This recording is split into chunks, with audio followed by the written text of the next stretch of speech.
Ils seront en concert samedi à 18 h dans la chapelle du Centre diocésain de Besançon à l'occasion de la semaine Radiodon organisée par RCF. Les troubadours de l'église nous font la joie de donner un concert au profit de la radio. Alors pour découvrir leur univers musical, je suis en studio avec Pierre Guédin, animateur du groupe, et Bernard Martin au chant et à la guitare. RCF Besançon, Chloé Vernet. Bonjour à tous les deux. Bonjour à vous.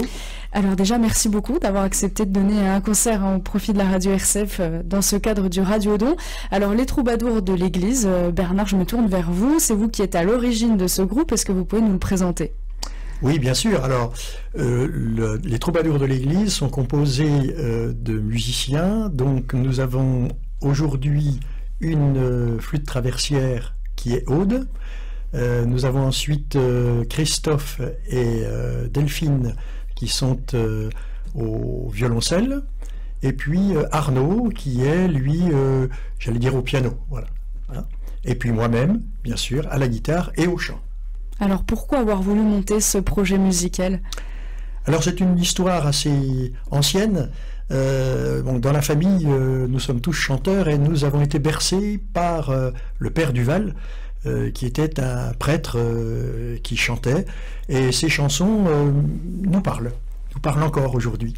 Voilà. Et donc, au départ, j'étais parti pour prendre la guitare et chanter, et puis rencontrant Christophe, qui lui-même est un passionné de musique, me dit pourquoi pas à deux, pourquoi pas faire cela.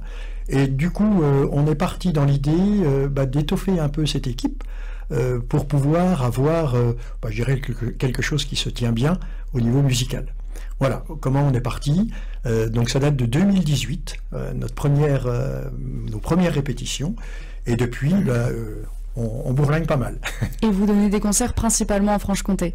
Alors, principalement en Franche-Comté, plutôt même localement, sur, j'allais dire, le Grand Besançon, qui se situe plutôt côté Miseré, Col-Valentin, Defsé, voilà, un peu les secteurs. Et ici, à la chapelle, nous avons déjà eu une intervention. Et donc, vous jouez dans les chapelles, dans les églises, comme on le voit aussi dans votre nom. Absolument. Ça change quelque chose de faire un concert dans une église ? On doit ressentir, doit avoir des émotions particulières. Ah oui, je pense que déjà dans une église, on a l'acoustique qui est assez exceptionnelle, donc ça aide énormément. Et puis c'est vrai aussi que à partir du moment où on a des chants qui sont quand même proches de notre religion, on a ce sentiment de partager quelque chose, alors entre nous et avec le public. Et le public est là aussi pour chanter avec nous. Oui, parce que qu'est-ce que vous aimez transmettre au public quand vous êtes sur scène ? Alors, ce qu'on aime transmettre, c'est justement ces paroles qui résonnent en nous, qui sont notamment du Père Duval. Quand on prend le chant de la petite tête, on aura l'occasion d'en parler peut-être ultérieurement, c'est quelque chose que tout le monde, dès qu'ils entendent les premières paroles, chante avec nous. Donc c'est assez exceptionnel, et c'est vrai que cette relation est assez privilégiée, et quand on sort d'un concert, on est vraiment enchanté de voir comment les gens ont participé et sont contents de participer. Ils viennent pas seulement pour écouter, on participe, absolument. On chante quand on vient vous écouter. Absolument. Alors on va parler un peu plus du programme avec vous, Pierre Guédin. D'abord, j'aimerais vous poser cette question. Vous êtes l'animateur. En quoi consiste votre rôle ? Alors le rôle a deux volets. Le premier, avec Bernard, c'est de voir quand et où on peut se produire pour l'organisation, les contacts, etc. Et puis le deuxième volet, c'est introduire les chants avec quelque chose d'un peu plus précis, un peu plus déterminé pour introduire tel ou tel chant. C'est-à-dire que vous racontez l'histoire de chaque chant ? Voilà, à peu près, oui, en fonction du temps qui nous est imparti. Et puis pour pas trop lasser les gens, mais quelque chose de percutant qui accroche. Est-ce que c'est important que les gens, déjà, ils aient un petit peu, que le public ait une introduction quelque part du chant, derrière ils le comprennent mieux, ils le vivent mieux ? Oui, c'est important. Au fil des concerts, d'ailleurs, avec le public, nous entendons, ah ben c'est bien, tu nous as rappelé un peu l'historique du chant, etc. Par exemple, le Père Duval, quand il dit « Ne cherchez pas Dieu dans les nuages », je raconte l'histoire de Gagarine quand il est parti dans la Lune. en 1960 et quelques. Quand il est revenu, il dit « Dieu n'existe pas, je ne l'ai pas rencontré ». Voilà. Et puis Thomas Pesquet n'a rien dit là-dessus quand il est rentré, donc on ne sait pas. Voilà. Donc on poursuit comme ça. Le programme est essentiellement tourné donc avec des chants du Père Duval, hein, et puis de Gianada. Alors Gianada, c'est un enseignant qui a quitté l'enseignement à l'âge de 50 ans. Il est né en 44. Il a écrit 1000 chants, essentiellement religieux, avec des chants qui tapent dans notre mémoire. Par exemple, « Trouvé dans ma vie ta présence », tout le monde le connaît. Beaucoup de chants à Marie ou « Qu'il est formidable d'aimer ». Hein, donc voilà, il y a un répertoire assez important. Et puis le Père Duval, qui est un prêtre vosgien. Gianada est un enseignant qui vit encore. Hein, il vient en concert, je crois, à Belfort prochainement. Le Père Duval est né en 1918. Il a commencé comme prêtre célébrant en donnant ses homélies à la guitare et en chantant. Donc il est éclectique, on va dire, un peu déjanté.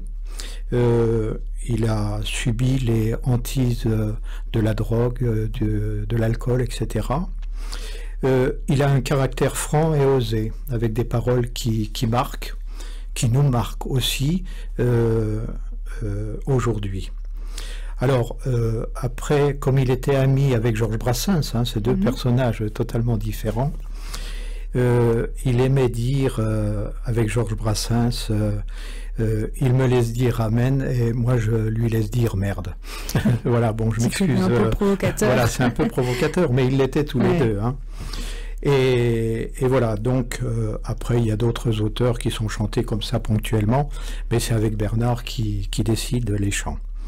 Pour revenir à ce que vous disiez en entrée, pourquoi nous sommes ici pour le Radiodon RCF?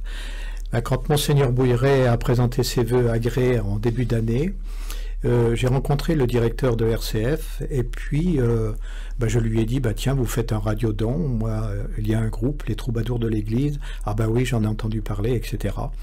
Et puis voilà, on a monté le projet et voilà pourquoi nous sommes là. Et avec Bernard et les musiciens, nous sommes très très heureux de participer à votre action. Merci beaucoup, c'est une joie qui est partagée en tout cas, et je le rappelle, hein, c'est à 18h à la chapelle du centre diocésain. Bernard, qu'est-ce que vous pourriez dire, un petit mot pour nos auditeurs qui hésitent à venir là? Je pense que s'ils ne viennent pas, ils perdent quelque chose.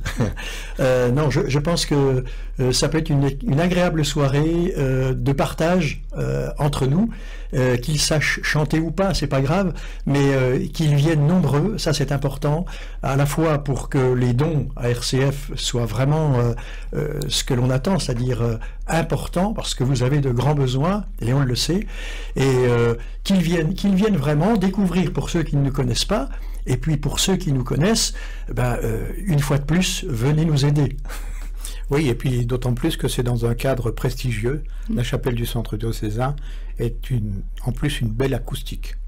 Oui, et c'est ouvert vraiment à tout le public. On peut venir vous écouter, peu importe son âge. Absolument. Tout à fait. Ah oui. Voilà, donc c'est, encore une fois, je le redis, 18h samedi à la chapelle du centre diocésain. Venez écouter les Troubadours de l'Église qui nous font donc le plaisir d'être avec nous pour cette semaine Radiodon. Pierre Guédin et Bernard Martin, merci beaucoup à tous les deux d'être venus en studio pour en parler. Merci à vous, Chloé.